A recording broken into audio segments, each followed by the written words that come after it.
건선, 낫지 않게 관리하라. 기존 처치의 말씀이십니다. 낫게 치료하십시오. 건선시소탕이 말씀드립니다. 기존 처치에서 건선에 대한 복잡 다양한 견해가 피력되고 있습니다.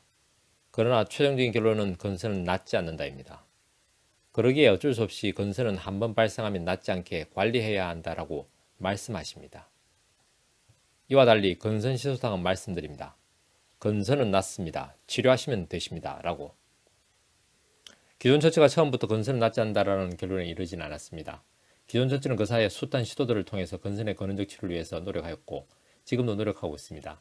새로운 처치가 시도될 때마다 건선은 나을 수 있다라고 주장하였고 또 그렇게 되기를 기대하였습니다. 그럼에도 불구하고 건선은 낫지 않는다라는 결론에 이를 수밖에 없을 정도로 기존 처치 입장에서는 건선의 근원적 치료는 어렵습니다. 물론 기존 처치는 지금의 노력들에 안주하지 않고 새로운 시도들을 끊임없이 경주할 것으로 기대합니다. 결국 건선은 낫지 않는다라는 결론에 도달한 기존 처치 입장에서는 더 이상 건선은 낫는다라는 귀결이 아닌 건선은 낫지 않게 관리되어야 한다라는 명제에 수렴할 수밖에 없습니다. 그러니 당연히 관리해야 할 항목들이 계속적으로 추가될 수밖에 없습니다. 그렇게 식이관리, 의복관리, 주거관리, 스트레스관리, 목욕관리, 보습관리, 손톱관리 등등 끊임없는 관리가 추가되면서 건선 환자분들의 일상을 옥죄고 있습니다만 이런 기존 처치 입장에서는 어쩔 수 없습니다. 왜냐하면 식이관리를 하면 증상이 조금 완화됨을 확인할 수 있기 때문입니다.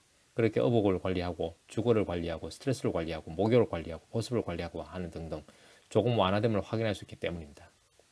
그러나 구체적으로 식이관리, 의복관리, 주거관리, 스트레스관리, 목욕관리, 보습관리 등으로 건선을 관리해보시면 때로는 증상이 완화되는 듯 하다가 때로는 증상이 악화됨을 아시게 될 겁니다. 즉 알려진 관리법조차도 일관적인 증상의 완화에 도움이 되지 않는 사실을 확인하시게 되십니다. 건선 환자에 따라서 증상에 따라서 상황에 따라서 때로는 증상이 완화되는 관리법이 때로는 증상을 악화시키기도 하기에 정말 혼란스러움을 느끼시게 되십니다. 결론적으로 기존 처치 입장에서는 건선은 나을 수 없다. 그래서 관리되어야 한다. 그러나 관리조차도 증상의 완화와 악화를 반복하기에 관리법을 바꿔가면서 적절하게 관리하라라고 말씀드릴 수밖에 없습니다. 이러한 기존 처치와 달리 건선시소탕 말씀드립니다.